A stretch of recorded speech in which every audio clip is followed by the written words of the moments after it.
L'évolution la plus spectaculaire de la Chine, au cours des dernières années, a été son entrée fracassante dans l'économie mondiale. Dans les années 1980, elle n'avait aucune présence significative sur les grands marchés mondiaux. En 2005, les entreprises chinoises contrôlent 30% du marché textile mondial, 35% de celui des télévisions. Elles produisent 50% des appareils photo du monde, 60% des micro-ondes et 70% des jouets de la planète sont produits en Chine. La plus grande partie de ces gigantesques productions est à destination du reste du monde. Sur le port de Shanghai, les camions transportant les marchandises font la queue pour parvenir à la zone sous douane. Le port est devenu le deuxième plus actif du monde et il a parfois du mal à gérer tout le trafic qui s'y déroule. Les deux principales destinations de ces exportations chinoises sont l'Europe et les États-Unis. Cette entrée de la Chine dans le commerce international a bouleversé les équilibres. En 1985, les États-Unis et la Chine s'échangeaient environ la même valeur de marchandises.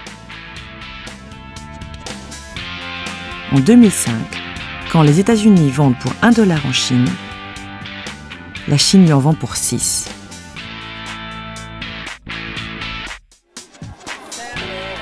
Au départ, la Chine s'était spécialisée dans les produits d'industrie traditionnels, comme le textile ou la chaussure. Le faible niveau des salaires, 20 € par mois en 1995, les conditions de travail difficiles aidaient à vendre moins cher, à gagner des marchés.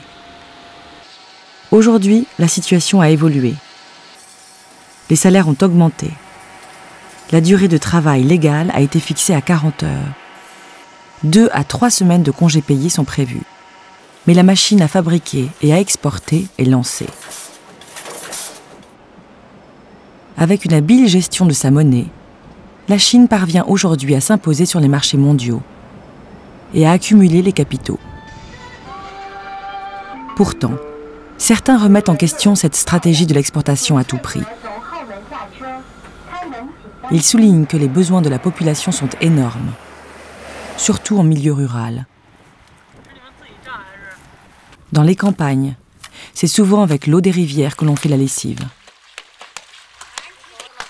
Au même moment, la Chine vend la plupart des machines à laver achetées aux États-Unis. La Chine est peut-être devenue l'atelier du monde, mais beaucoup de Chinois aimeraient profiter des productions du pays. Aujourd'hui, on parle de réorienter l'économie vers les besoins de la population. C'est un des nombreux défis qui attend encore la Chine.